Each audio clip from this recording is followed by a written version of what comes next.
território é todo o conjunto do pertencimento daquilo que nos pertence.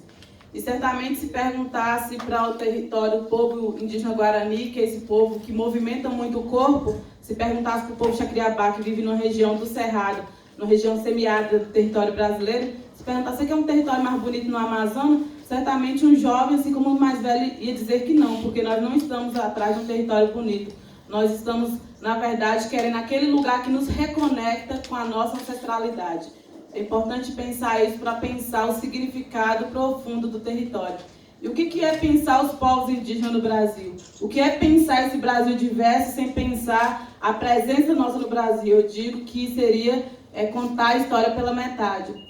E descolonizar esse processo da história é também descolonizar essa fake news, porque as pessoas ficam assustadas, principalmente nesse ano eleitoral do ano passado, com essas fake news da história, e ninguém fica muito preocupado, desconfortável, da própria educação continuar reproduzindo de que quem descobriu o Brasil foi Pedro Álvares Cabral. Essa, para nós, foi a primeira fake news da história. Uma segunda fake news da história é que as pessoas falam que a ditadura militar foi em 64. Bem, na verdade, foi. Mas a nossa primeira ditadura militar, na verdade, foi quando invadiu o Brasil. É preciso a gente reensinar, aprender, reaprender sem se prender, porque a história é cheia de vícios, e esses vícios da história, ela vai escolhendo as narrativas para ser predominante. E aí tem um companheiro, João Paulo Tucano, um indígena, que ele fala que, ao escolher as narrativas e o recorte da história, ela acaba sendo muito perigosa e muito violenta, porque toda história exige que a gente escolha uma linguagem, e que essa linguagem sempre tem uma tradução, mas que não existe tradução sem tradição, e a gente precisa tomar cuidado para não haver traição.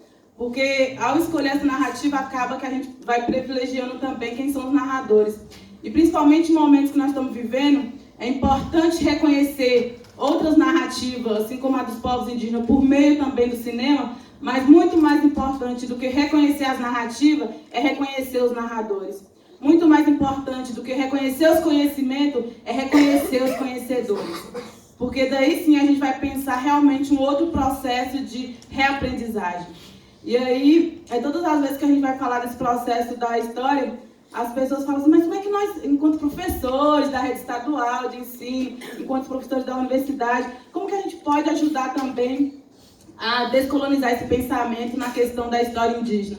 E aí eu sempre faço uma pergunta e gostaria de fazer para vocês, quantas pessoas aqui, nesse auditório, sabem uma palavra em inglês e seu significado? Levanta a mão. Quantas pessoas aqui nesse auditório, a não ser a parente Sandra Guarani, sabem uma palavra indígena e seu significado? Quantas pessoas aqui já trabalhou alguns livros na sua sala de aula? Alguns livros indígenas? Quantas pessoas aqui conhecem cineastas indígenas e trabalham com eles na sala de aula? Quantas pessoas aqui conhecem cantores indígenas, escritores indígenas? Quantas pessoas aqui já se fizeram a pergunta por que não existe professor indígena nas universidades? Quantas pessoas aqui, ao pensar no privilégio que é a estrutura do poder, a estrutura da universidade e a estrutura política, já se desarrancou desse privilégio e deram seu voto para uma candidatura indígena? Porque a cada vez que a gente faz essa pergunta, aí sim a gente consegue avançar. Porque quando nós falamos que a população indígena não é nem 1% da população brasileira, não, é mentira, gente. Na verdade, não é 0 nem 0,0%. Porque toda vez que eu entro nesse auditório, eu saio desse auditório, as pessoas remetem à pergunta violenta se somos indígenas de verdade. E isso é uma violência muito grande, porque a questão racial no Brasil, por exemplo, para as questões negras, ninguém pergunta se as pessoas são negras de verdade. Porque elas quiseram que não fosse, porque a cor da pele já incomoda. O lugar da diversidade já incomoda. Agora nós indígenas estamos num passo anterior ainda, porque nem nos reconhece como indígena de verdade. Então, para isso, nas universidades, nas escolas de educação básica, nós temos dito que quem mata nós povos indígenas não é apenas a política de um governo federal, mas a cada vez que cada professor continua reproduzindo essa história, ou nos mata a cada vez com essa pergunta, também nos mata. Não é apenas a política. E a gente precisa fazer essa pergunta Porque quando a gente fala desse protagonismo indígena, aí todo mundo fica perguntando, mas vocês são indígenas de verdade porque hoje está manuseando na Câmara? E aí a rede de cineastas indígenas, os vídeos nas aldeias, a mídia indígena, a mídia índia, tem falado que, assim como nós precisamos de uma demarcação já dos territórios indígenas, nós precisamos demarcar a tela já também. Porque é possível só descolonizar o pensamento.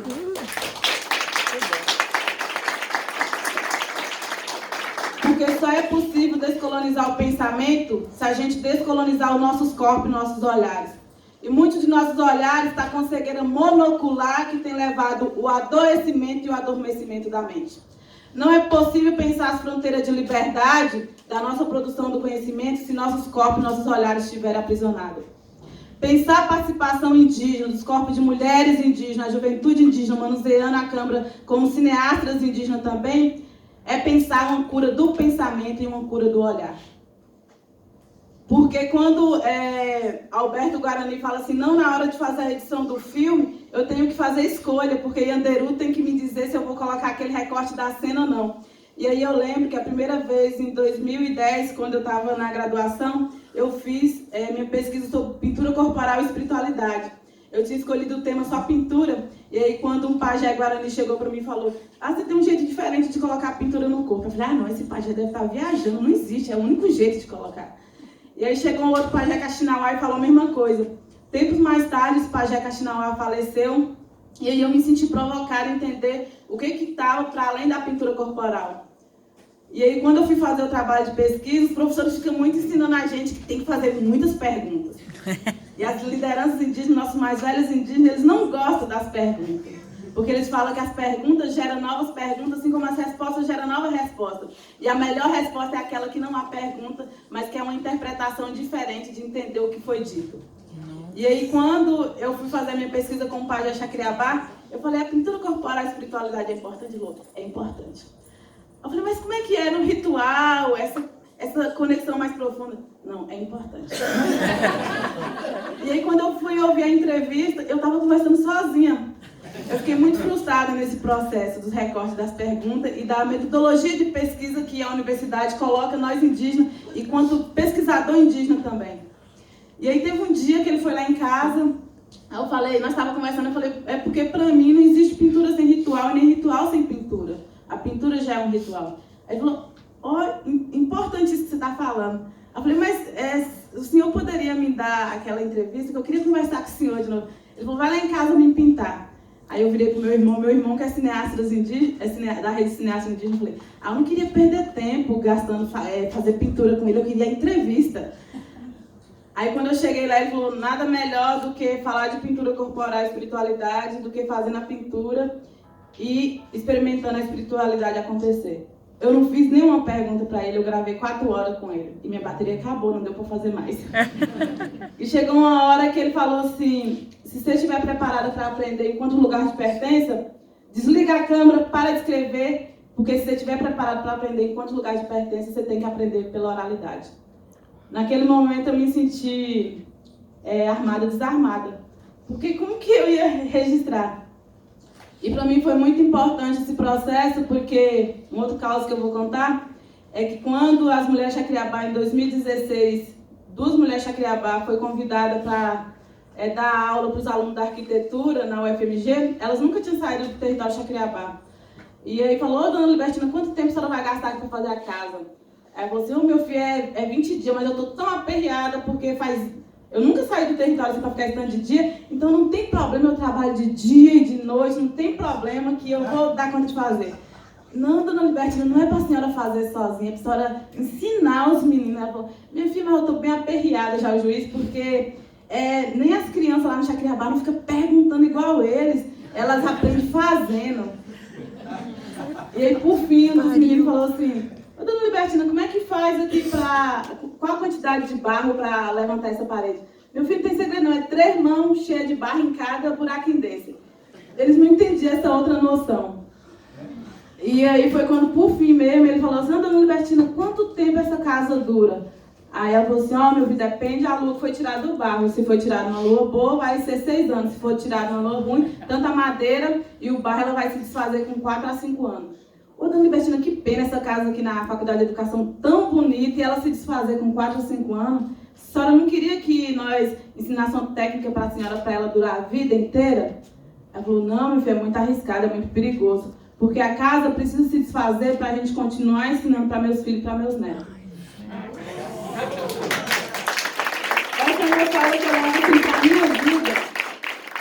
É uma fala que eu levo para a minha vida, porque quantas vezes a gente nessa noção de durar a vida inteira, e o cinema para nós tem servido fortemente como um canal de denúncia das narrativas, dos processos de demarcação territorial. A Câmara na mão dos Guarani Kaiowá, lá no Mato Grosso do Sul, tem servido como um importante canal de ferramenta política mesmo, de denúncia do que faz, dessa matança que faz com o nosso povo. Mas como que, antes de existir o cinema, na verdade, a revisitação da cena era reviver fazendo. Então, o cinema é uma ferramenta importante, mas ela não pode servir para substituir, porque nós precisamos reviver aquela cena, não apenas assistindo. E agora, no mestrado, quando eu estava fazendo, eu não cometi o mesmo erro daquelas perguntas, e aí eu fiquei angustiada ao questionar um pouco da metodologia apenas da entrevista, da cena, e de fazer recorte de quem sai naquela entrevista e depois virar um documentário. Eu falei, mas eu questiono como também pensar em outras metodologias. E aí eu fiz a oficina Reativador de Memória, que foi bem importante para o meu processo de pensar a produção indígena coletiva, porque a nossa produção indígena ela é coletiva, seja do cinema, seja por meio da escrita também. E aí eu falei que eu não trabalhei com entrevista, mas eu trabalhei com oficina Reativadores de Memória, que eu digo que eu trabalhei entre as vistas daquilo que se pode rever e se pode revisitar. E o cinema, para mim, é muito isso também, entre as vistas daquilo que se pode rever e se pode revisitar. E pensar esse protagonismo, tanto no coletivo como a autoria no cinema, é pensar também uma indigenização das telas.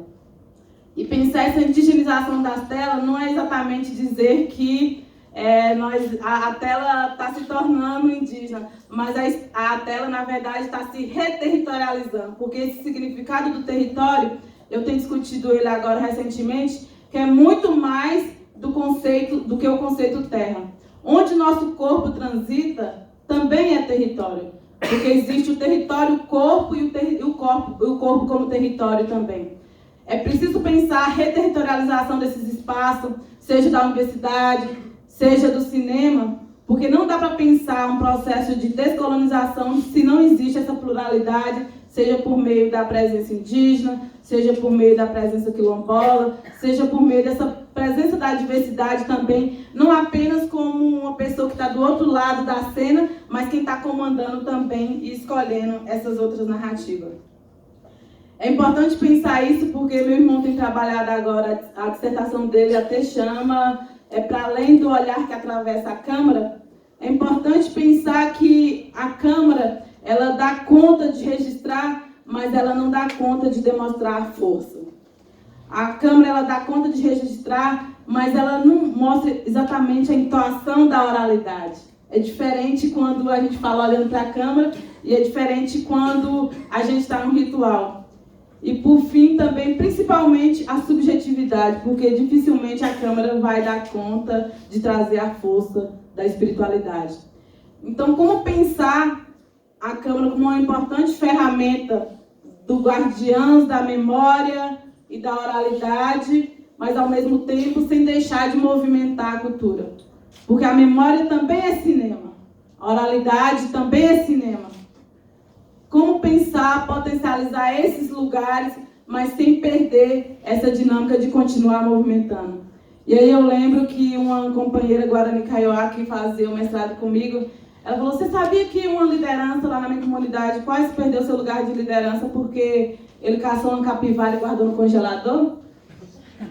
Eu falei assim, mas o que pode ser tão afrontoso para a cultura do que guardar uma capivara no congelador? Ela falou, não, é porque se fosse carne de vaca, de boi, podia guardar, se fosse frango congelado, podia guardar. Mas uma caça, você sabia que o dono da caça poderia deixar nós de castigo 2 anos sem ter a dádiva da caça? Aí eu falei assim, agora entendi. Porque certamente o que ela estava questionando não era apenas uma caça que enchia a barriga, não é apenas um de comer que enchia a barriga, mas era principalmente que quantos conhecimentos foram deixados de ser transmitidos no dia que congelou aquela caça no congelador. A oralidade também foi congelada. Então tem muitas coisas na nossa vida que dá para guardar no congelador. A escrita dá, mas a oralidade não. A escrita dá, mas a memória não. Então acaba que eu falo que o melhor jeito, uma das coisas mais eficazes de guardar o nosso pensamento indígena, ainda com suas limitações, tem sido o cinema. Porque o cinema ajuda também a gente devolver para as nossas lideranças indígenas, para os nossos ancestrais, que não sabem exatamente, não tem o L de ler, mas tem o L de luta. Então, quando a gente retorna com esse calhamaço de dissertação, o cinema tem sido essa devolutiva também da participação de autoria coletiva. E aí eu tenho discutido bastante que nós, povos indígenas, nós só conseguimos escrever um TCC, dissertação e uma tese, nós só conseguimos equilibrar a mão firme na mão da caneta quando nós temos firmes os pés no chão do território. E que para revisitar esse território, para nós o mais importante é que quando nós transitamos para esse território de cada universidade, o mais importante não é quando a gente aprende a calçar o primeiro chinelo para sair do território indígena. Mas o mais importante mesmo que depois de aprender a manusear a câmara e ser cineasta indígena, é que como e quando a gente retorna para os territórios e aprende a se descalçar. E é nesse reaprender a se descalçar que a gente vai se dando conta que aquele sapato que a gente usou para percorrer o território certamente já não cabe os pés coletivos, porque os conhecimentos também são coletivos. Por isso que, em tempos que nós estamos vivendo, as pessoas falam assim, mas onde é que está a intelectualidade indígena? Como que vocês dão conta de manusear a câmara se ao mesmo tempo vocês falam muito que vocês são um povo da oralidade? E eu falo assim, é difícil pensar onde é que está a intelectualidade indígena, mas eu poderia dizer que a intelectualidade indígena não está apenas na elaboração do pensamento. Ela está no nosso corpo e principalmente nos pés. Porque se a colonização do pensamento ela começou por nossas cabeças, o processo de descolonização vai ter que começar pelo nosso corpo, pelo nosso olhar e pelas nossas mãos, querendo fazer diferente. Não dá para pensar o processo de descolonização apenas como uma teoria. Ela precisa ser pensada como fazer também. E nesse fazer, a gente não faz ciência apenas com a cabeça. A gente faz com as mãos, faz com o corpo e faz com os pés.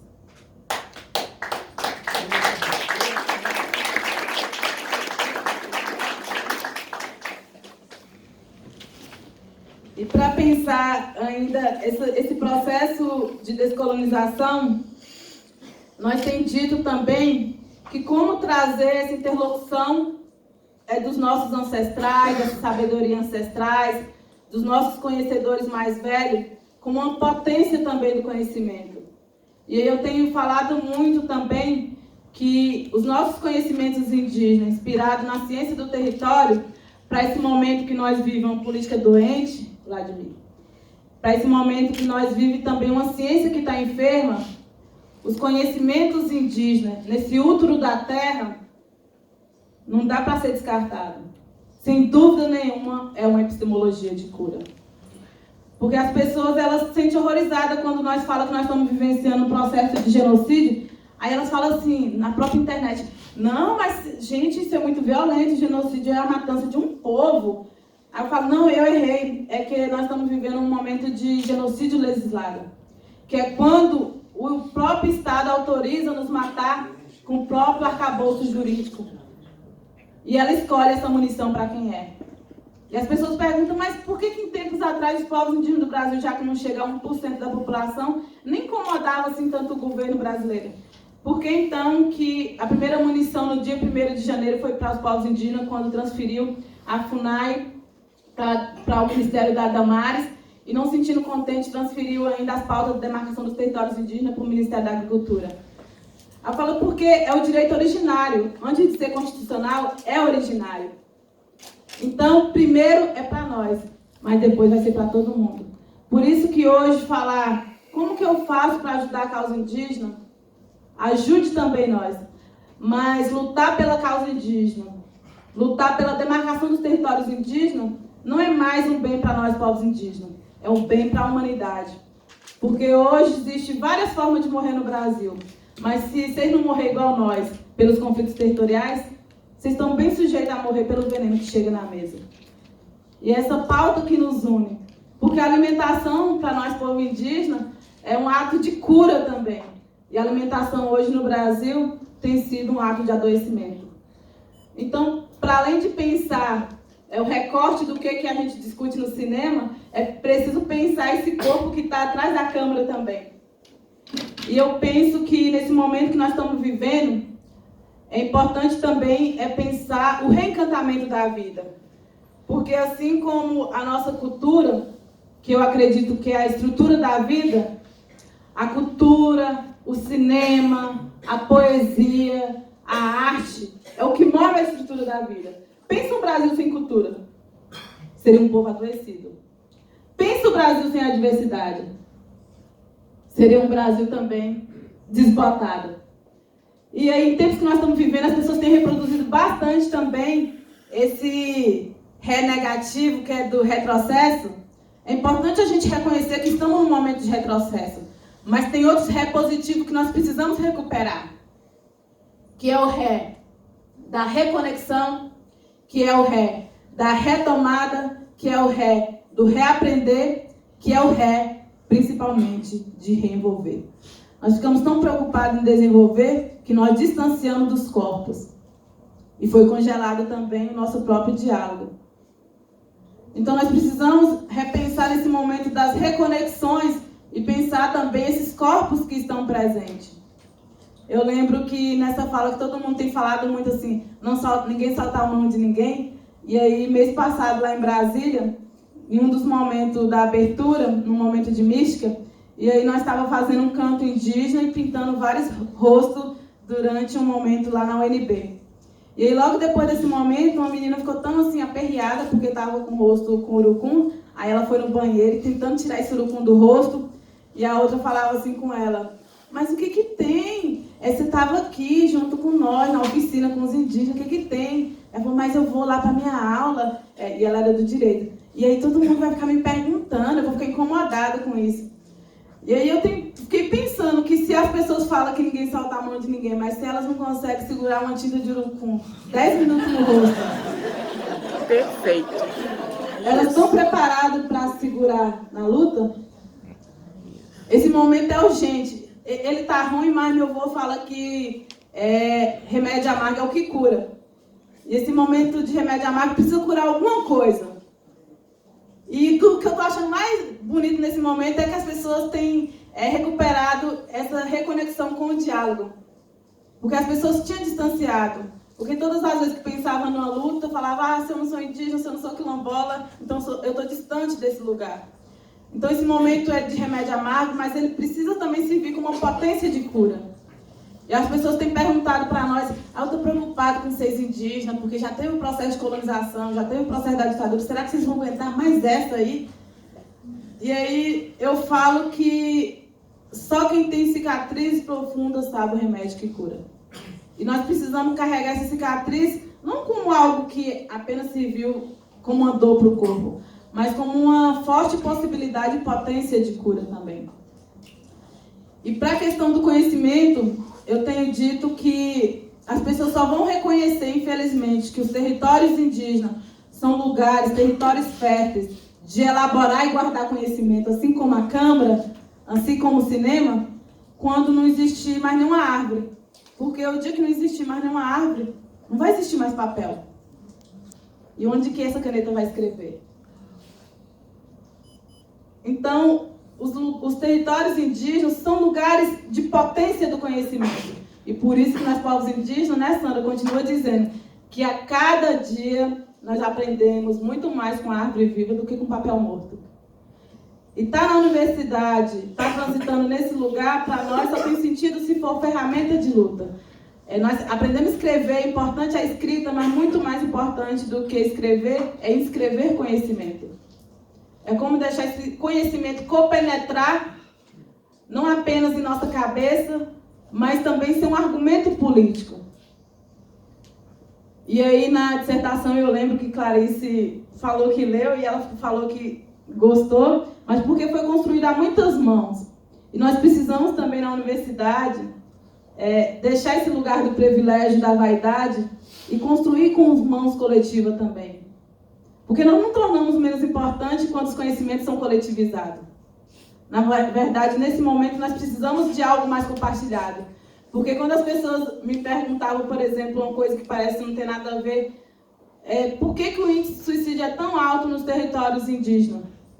Vocês não têm psicólogo? Eu falei, tem psicólogo, mas é porque o psicólogo ele não dá conta de entender. Ele restringe muito o diálogo entre duas pessoas, o isolamento entre duas pessoas. Na verdade, o adoecimento da nossa população indígena é a ausência do compartilhamento da espiritualidade. Na universidade também não seria isso? A ausência do compartilhamento do saber? E é importante a gente desconstruir porque não há receita pronta. Na verdade, a receita seria a gente não nos burlar de coisas que já estão dadas. Porque o grande passo para esse momento de enfermidade que nós estamos vivendo não está apenas como uma solução no futuro.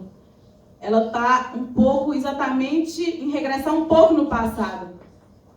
Em regressar como o aprender a ser flecha também. Porque nós só conseguimos acertar mais longe, né, Sandra? Quando a gente coloca a flecha mais para trás.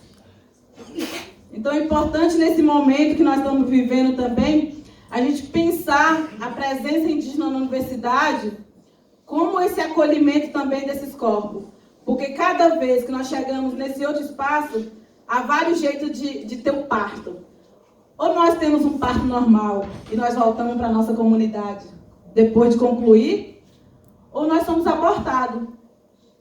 Porque às vezes nós não estamos nem no nosso território original e sentimos sem lugar também nesse outro território da universidade.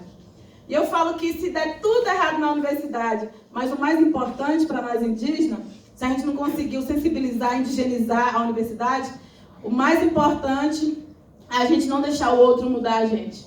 Porque se no processo de colonização tentaram fazer o processo de aculturação, o que nós estamos vivendo agora, principalmente nesse